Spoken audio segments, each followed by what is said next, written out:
here he is, the one, the only.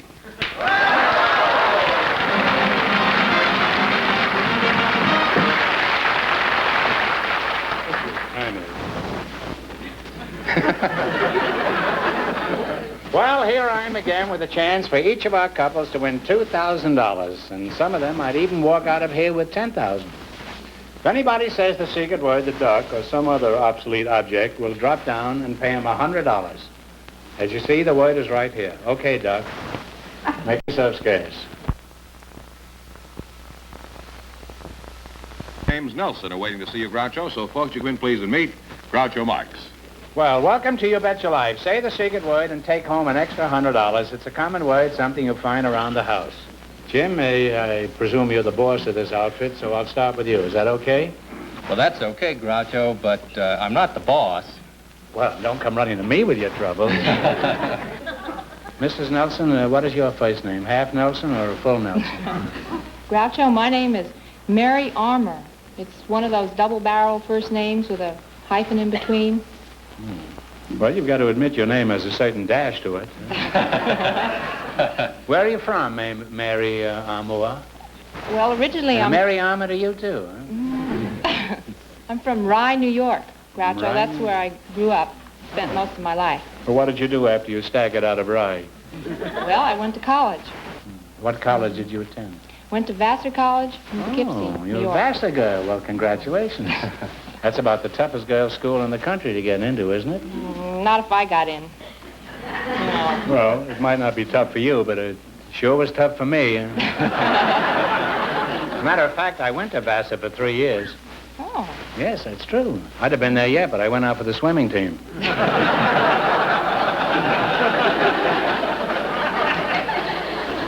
Now, Mary, were you fat when you left Vassar, or did you leave Vaseline? In between. Oh. What school did you go to, Jim? I went to Yale, Groucho. Oh, you went to Yale and she went to Vassar. Well, we all have something in common. I got up to the second question on Kay Kaiser's College of Musical Knowledge. How did you meet Mary Armour? Well, I met her in New York, Groucho. I was going to a party in a penthouse, and just as I was, pushing the button to go inside, a cab drove up. It was raining. Mary Armour got out and slipped on the sidewalk and fell at my feet. So I picked her up. I found we were going to the same party, and so we went together. Well, had you ever picked up a girl before? Groucho, I refuse to answer on the grounds I might tend to incriminate myself. Well, had you ever picked up a girl who hadn't slipped, but who slipped later? You say she slipped on the sidewalk and you picked her up, huh? Are you sure that's the way it was? That's the way it seemed. Oh. Well, that's a fine point. Huh? Well, that proves you're a Yale man. A Harvard man would have stepped right over her. Why did you come to California, Jim? Did you have a good job waiting for you out here? Well, no, Groucho. Actually, I didn't have a job waiting. Well, that's normal. Nobody who comes to California has a job. As a matter of fact, I wound up in Gumballs. No, that's a good store. It's right near Macy's, isn't it? Gumballs. What is Gumballs? Well, that's one racket I'm not familiar with. Well, a gumball's about this big around, and it's brightly colored, and it's made out of bubble gum. And it comes in a little machine with a glass globe on the top, and you put in a penny. Well, if there's one business where you can get stuck, it's certainly gumballs. Did you know anything about gumballs? No, I didn't. I saw an ad in the classified section of the paper one day. I wanted to be my own boss, and this said I could be. So the ad in the paper said that if I invested $1,600 and worked about 6 hours a week, putting the gumballs in the machines and taking the pennies out, that I could net up to $180 a week. That sounded very nice. Well, how did it work out? Was it that easy? Well, some weeks it took 7 days and 7 nights, both of us working together, loading the gumballs into the globes and arranging the charms in the Boston beans and... Why did you have charms in the Boston beans? Well, charms make the Boston beans sell better. Charms are little trinkets. With all that work, you must have been making a fortune, huh? I wish we had been, Groucho. Actually, the first month we made $3, and by... This is a great advertisement for college education, you know that? Well, how much do you think you've lost so far in time and cash in this shrewd adventure of yours? Well, there'd be a lot of different ways to figure it. I mean, let's take it from a pauper's standpoint. That's the standpoint I'd take it from. Well, I would say, figuring it the very worst way, probably around $18,000, $20,000. You could go back to school all over again. You think you'll ever get your money back? Well, Groucho, I hope that I'm going to get it back and maybe a little more, because I wrote a book about this that Simon & Schuster published just recently called The Trouble with Gumballs. And is this a romantic story? Yes, it is, because it has the chairman of the board in it, as well as the president. Chairman of the trinkets. You know. And I hope I might get some of the money back that way. And, well, I hope you do. Jim, it won't do you any good to plug your book on this show because none of my listeners can read. Well, there's one thing that puzzles me about your story, Jim. Why did you ever decide to go into business for yourself? What do you know about business? Well, I thought I knew a little bit about it when I started out because I'd worked for a business magazine called Business Week for about 5 years in New York. It's a very important, influential magazine, isn't it? It's a very fine magazine. Yes. And you worked for them? Yes, sir. You were an expert writing opinions about various financial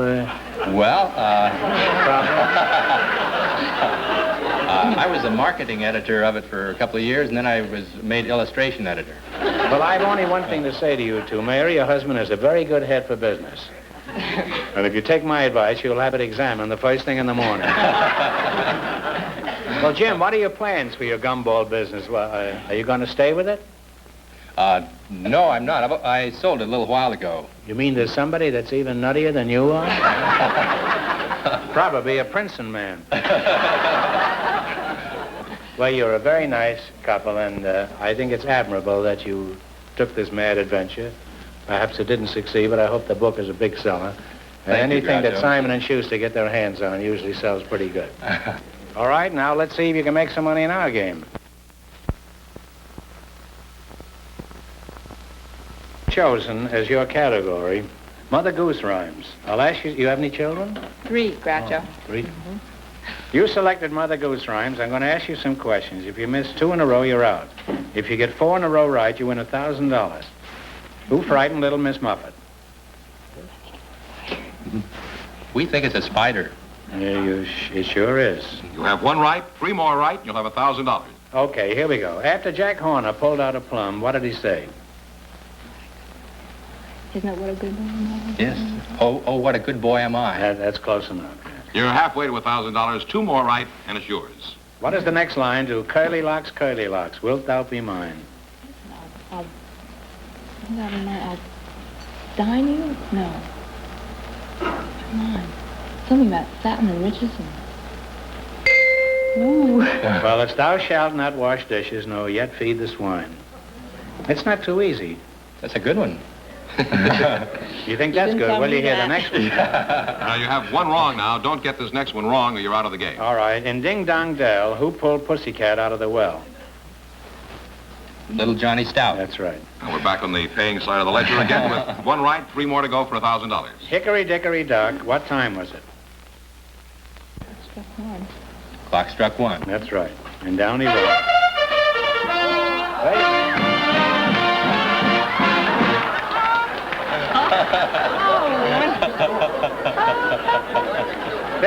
This is the horse I bet on last Saturday at Santa Anita. He just came in. You said the sacred word. You get $50, and Mr. Nelson gets $50. Thank you, Groucho. Away, horse. That's a flying horse. Pegasus. Isn't that right? Pegasus. Did you know Pegasus? I'm glad I knew he was coming down. Oh, you never been hit by a horse? No, we got hit with a duck once. Oh. That's much smaller. Well, always duck when the horse comes down. Now, let's see. I'll remember that. I have no idea where we are now. And always horse where the duck comes down. Is it 2 right? 2 right? 2 right. 2 more right and you'll have $1,000. Who lays eggs for gentlemen? I don't know. I have no idea. Black Hen? That's right. Higgity-piggity, my black hen. One more right, and you'll have $1,000. Aren't you glad you went to Vassar? Yeah, that's all I learned. Who began to cry after they lost their mittens? The three little kittens. 3 little kittens lost their mittens, and they can't have any pie. Meow, meow, meow, meow, meow, mew. You got 4 in a row correct. You win $1,000. You want $1,000? Don't you want to kiss your wife? Oh, I loved it. You want $1,000. Now, wait a minute. Come here. You can keep it and quit, or else you can come back later and try to double your money. You may even get a crack at $10,000. So go over there and sit down and talk about your 3 kids, and let us know what your decision is later. And thanks for being on the show. All right. Thank you. Anytime.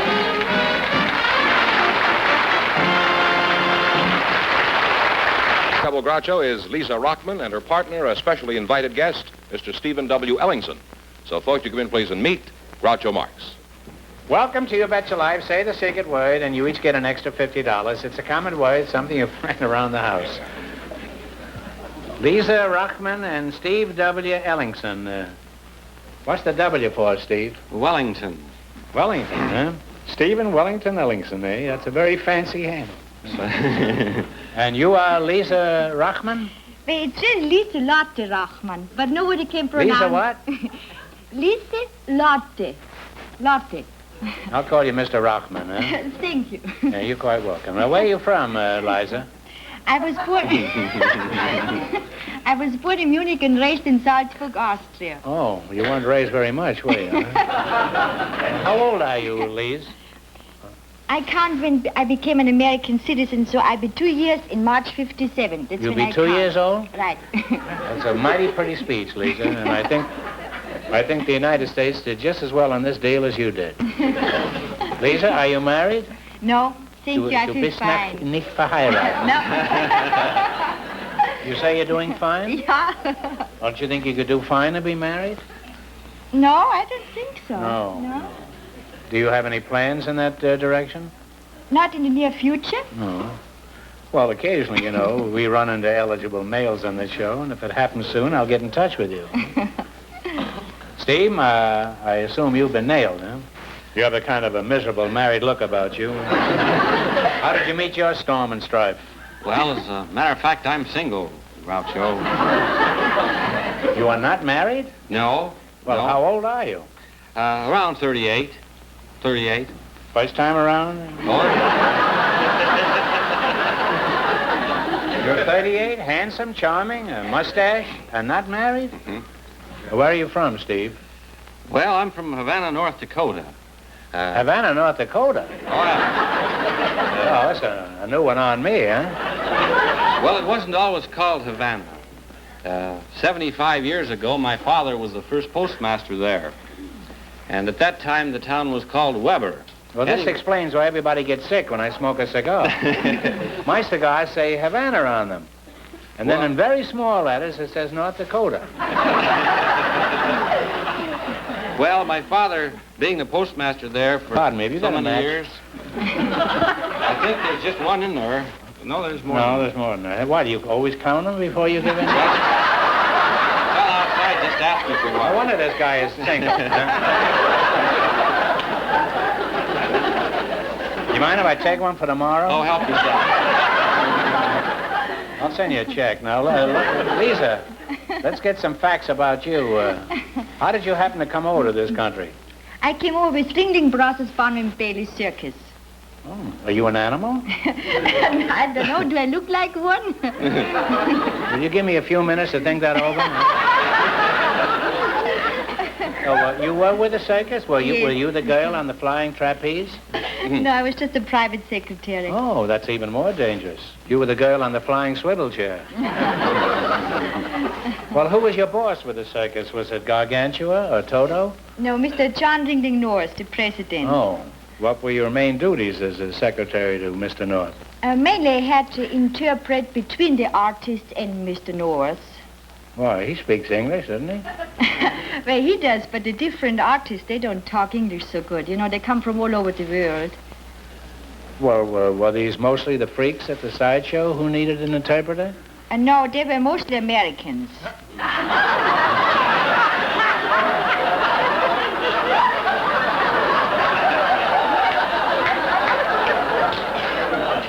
Well, now we're even for me asking if you were an animal. Huh?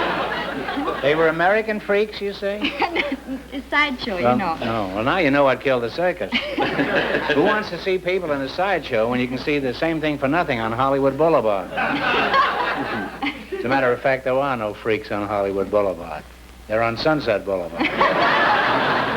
Well, this isn't getting you and Lisa married, Steve. Now, would you mind telling me just what sort of a girl you were interested in?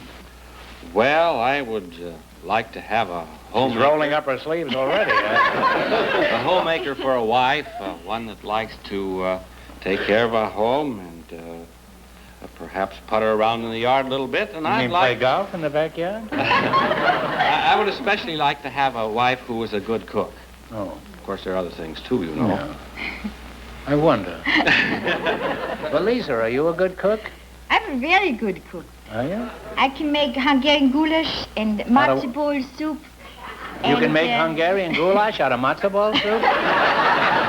That's quite a trick. No, first the matzo ball soup. You make the matzo balls, and then you can putter around in the backyard with them, huh? And then the Hungarian goulash, and then I make the Apfelstrudel, which is out of this world. What's Yes. that? The Apfelstrudel. Is out of this world? Yes. I had some apple strudel the other night, and I was pretty near out of this world. Do you have a job, Steve? Yes, I write. I'm a columnist. You're a communist? Well, Lisa, I'm sorry to hear that. Up to now, Lisa, I thought we had a fellow who was just right for you. You say you're a communist for the No. FBI? No, I'm a columnist. Oh, columnist. I write about almost everything under the sun. I write about lots of different. Well, suppose it's night and the sun isn't shining. What paper is your column in? Well, the column is in newspapers in leading cities, large cities all over America, Canada, and even over in Honolulu. Oh, say, that's very impressive. How many papers do you write for, approximately? Oh, I would say approximately 300. Well, I've never heard of you. I'm sorry, Steve, and I apologize. I'm not even sure that I'm sorry that I apologize. But, well, what do you write about, 300 papers? Advice of the Lovelorn? Almost everything. You write about Advice of the Lovelorn? Yes, write about love. Oh, sometimes about religion, psychology. Oh, all sorts of things. You're an all-around expert, huh? Mm-hmm. Well, do you specialize in any one particular subject? Yes, I specialize in furniture patterns. Oh, well, that's logical. If you really want to learn about love, just consult an expert on furniture.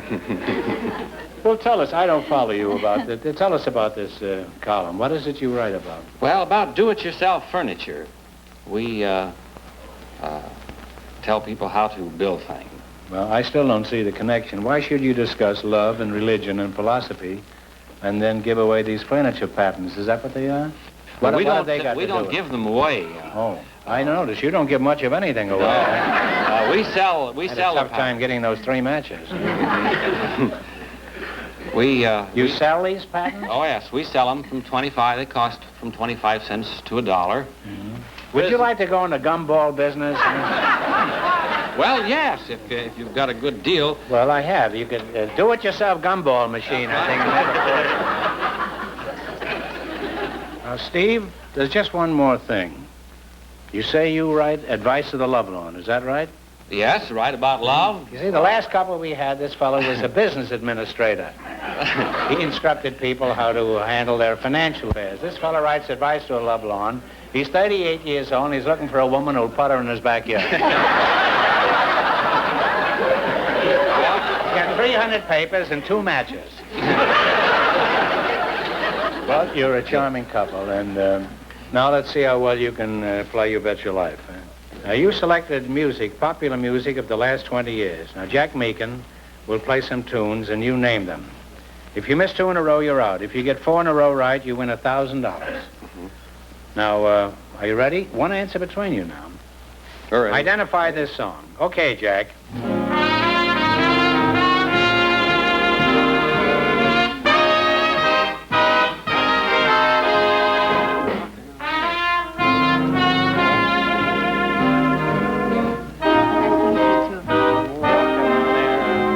Okay, what's the answer?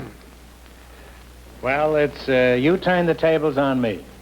1 wrong, 1 more wrong, and you're out of the game. All right, now don't despair. What's the title of this one?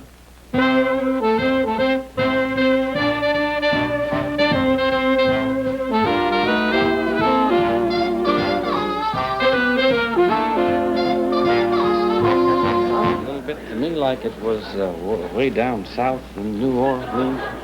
Well, it's Singing the Blues. Now, look, we have 22 categories. Why did you choose this one? Supposing we'd have taken another one, we probably would have had the same luck. No, I don't think so. I think you're being overly modest. I regard you as a very bright young fellow. Otherwise, you wouldn't have 300 papers. I'm sorry, Miss Tunero. We don't want you to go away broke, so I'm going to ask you one more question. All right, now get it right and you win $100, and no help from the audience. What is the main course of a man-eating shark? Man. I saw a man-eating shark in a restaurant the other day. Well, anyway, you just won $100, 50 for each of you. Thanks, anyway, for being with us. You bet your life. Thank you. Sorry it didn't win more.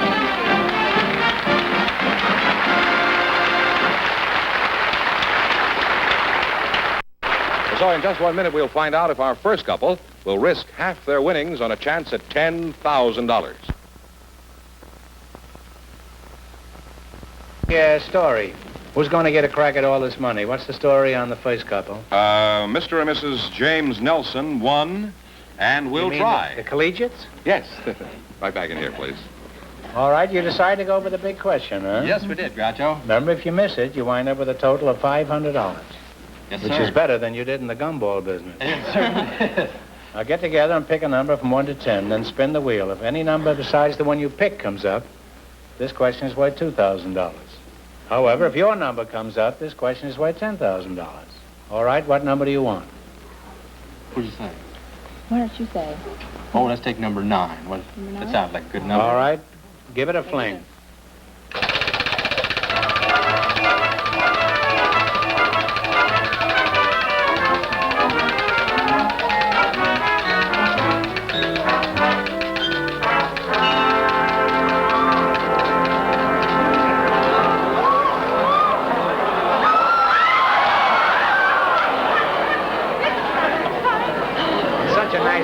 Too. Your number was 9, and it came up on 8. So this question is worth $2,000. Who was supreme commander of the Allied troops in World War I? Talk it over.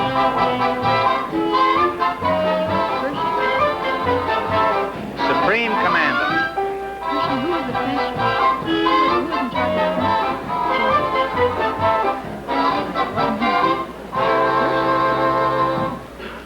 the What's the answer you two have decided on? Marshal Foch. That's No. right. Marshal Foch is right. Keep quiet.